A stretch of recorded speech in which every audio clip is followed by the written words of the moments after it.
Il est 19h45 à UFC Africa TV, la chaîne du consommateur. À présent les titres. Les ouvriers de la centrale thermique d'Azito, mécontents du traitement qui leur a infligé en entreprise, lancent un cri de cœur. Le prix du kilogramme de la viande à Adzopé reste inchangé et ce, malgré les difficultés d'approvisionnement.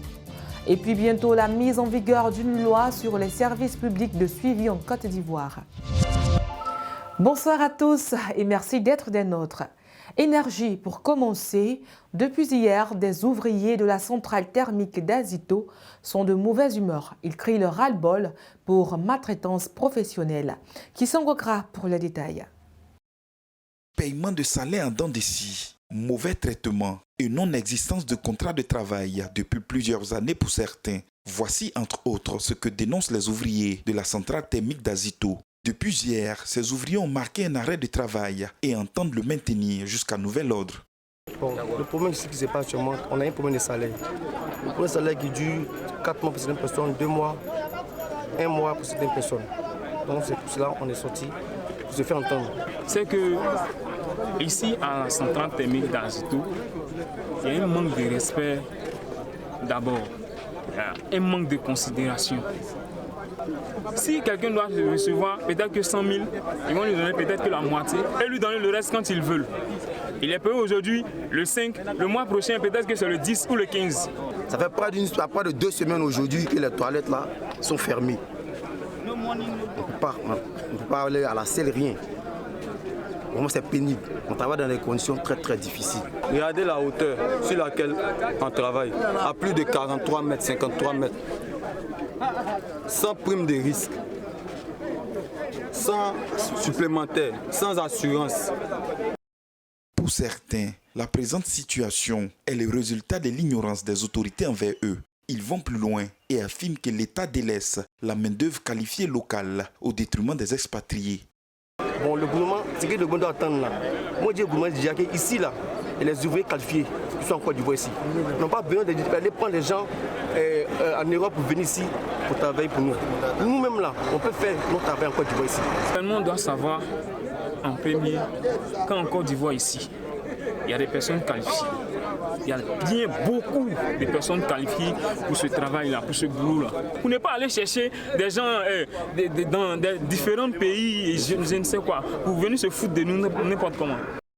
Toute tentative de joindre la direction de la centrale thermique d'Azito est restée vaine. Pour l'heure, ce sont plus de 200 ouvriers qui demandent à être régularisés. Toujours dans le même domaine, le ministre ivoirien des Mines, du Pétrole et de l'Énergie, Thomas Camara, a présenté aux experts et investisseurs 32 blocs pétroliers issus du bassin sédimentaire ivoirien. C'était lors de la Semaine africaine du pétrole qui s'est tenue du 8 au 11 novembre à Dubaï. La Côte d'Ivoire ambitionne de devenir un hub énergétique en Afrique parce que doté d'un code pétrolier attractif et d'un environnement favorable pour les investissements. En ce qui concerne l'alimentation à Adzopé, chef-lieu de la Mé, malgré les difficultés de ravitaillement en viande, le prix du kilogramme reste pareil à celui en vigueur dans la plupart des marchés. Sylvain Dalla nous donne des précisions. Même si le prix du kilogramme reste sensiblement égal à celui d'autres localités ivoiriennes, autour de 2500 francs. Quand c'est avec os, on fait ça à 2500. Quand on dit os, il y a la chair, les os, les intestins, tout ça, c'est à 2500. Le demi à 1250. Sans os, c'est 3000. L'abattoir local ne semble pas être un point focal d'approvisionnement. Mais certaines villes de l'intérieur et des pays voisins, si. Apparemment, on va chercher ça hors du pays. Hein. Ça ne se fait même pas ici. Hier, comme ça, il y a un chargement qui est arrivé du Burkina. Ils sont arrivés ici vers les 2h, 3h du matin. Donc apparemment, on ne prend même pas le bétail ici. Bon, quelquefois, on voit à Boaké que c'est les mêmes étrangers qui nous fournissent ça. Ils viennent déployer ça à Boaké et puis bon, on s'en chercher là-bas pour venir ici, quoi. Même la peau appelée peau dans le jargon ivoirien affiche des prix relativement élevés. 5 000, 5 000, 5 000, 5 000. Ça, c'est 3 500. Ça, c'est 18 000 francs. Les pâtes, ça, là, 2 000 francs. Les restes, tout ce que tu vois là, c'est 2 000, 5 000, 5 000. Ici, la viande n'est pas seulement sur les tables des bouchers. Il y en a même par terre. Et à quelques pas de là, ces immondices. La salubrité n'est visiblement pas le point fort de ce marché. Les locataires en sont-ils victimes ou auteurs? Là, c'est une autre paire de manches.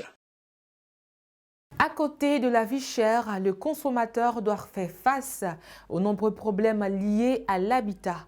La vigilance des autorités de la construction et de l'urbanisme du côté de Koumassi a permis sans doute de sauver des vies. Un immeuble R+3 au quartier d'Ivo de la commune a été démoli pour non-respect des normes de construction. Pour éviter pareille situation extrême, il est important de prendre attache avec le service de suivi du guichet unique du permis de construire. Une loi portant sur les services publics de suivi sera bientôt proposée en Côte d'Ivoire. C'est la résultante de la rencontre qui a eu lieu ce jeudi au siège du COCSI entre une délégation conduite par le sénateur Pani Jean-Baptiste et des membres de la Confédération des organisations de consommateurs de Côte d'Ivoire. Le compte rendu avec Denis Kouman. Paiement abusif de pénalités pour factures impayées, interruption de fourniture d'électricité et d'eau à des périodes peu indiquées, taxation abusive, autant de manquements de certains services de survie qui ont amené le sénateur Jean-Baptiste Pani à faire une proposition de loi pour baliser ces manquements. À cet effet, il a convié la Confédération des organisations de consommateurs de Côte d'Ivoire à se prononcer sur ce projet de loi. La question que nous réunissait concerne en fait la facturation et la fourniture du service public de survie en Côte d'Ivoire. Alors le consommateur doit retenir que nous sommes en train de travailler à apporter de l'apaisement dans la gestion du service public de survie en Côte d'Ivoire, c'est-à-dire la fourniture de l'eau, la fourniture de l'électricité, la fourniture de la téléphonie et de tous les autres services qui sont classés comme des services publics de survie. Une initiative très appréciée par les organisations des associations de consommateurs qui invitent les autres institutions à prendre en compte leur avis. Le fait de nous associer à des débats qui puissent améliorer le bien-être des citoyens, c'est déjà une chose assez importante. Nous saluons cette initiative du sénateur Pani Jean-Baptiste et nous souhaitons vraiment que cet exemple fasse tache d'huile. Il est important de recueillir à la base les attentes, les préoccupations des consommateurs, de sorte que la loi, une fois adoptée, recueille l'adhésion de tout le monde, plutôt que commencer par le sommet, c'est-à-dire adopter des lois qui vont pousser les consommateurs dans la rue. Aujourd'hui, c'est le Sénat, demain l'Assemblée nationale. Tous ceux qui veulent avoir les avis des consommateurs sont priés de contacter la Confédération des organisations de consommateurs qui réunit le C4, qui réunit tous les consommateurs, tous les leaders des associations de consommateurs pour débattre de l'intérêt des consommateurs. Pour l'heure, le projet de loi est dans sa phase d'élaboration. Plusieurs autres structures parties prenantes seront invitées à s'y prononcer pour son épuration. Parlant du Covid-19, une décision a été prise hier lors du Conseil des ministres pour permettre aux grandes entreprises et PME en Côte d'Ivoire de bénéficier désormais du fonds de soutien pour celles justifiant d'une baisse minimale du chiffre d'affaires de 10% contre 25% initialement. Quant au fonds pour les appuis au secteur informel, ils sont uniformisés à 250 000 francs CFA contre des montants différenciés par secteur, a indiqué le porte-parole du gouvernement ivoirien, Amadou Koulibaly. Qu'en est-il du point Covid en Côte d'Ivoire? Eh bien, nous sommes à 16 nouveaux cas confirmés, 18 guéris et 0 décès, ce qui totalise 61 458 cas confirmés, 60 227 guéris et 700 décès. Hors de nos frontières, 11 étudiants ont été blessés hier après une explosion à l'université de Bua au Cameroun. Selon les enquêtes, un engin explosif aura été jeté sur le toit d'un amphithéâtre alors que l'université recevait le haut-commissaire du Canada au Cameroun lors d'une conférence. L'auteur de cette explosion n'a pas encore été identifié et l'état de ses blessés est plutôt stable. Notons qu'il s'agit de la deuxième explosion à Bua en moins d'une semaine.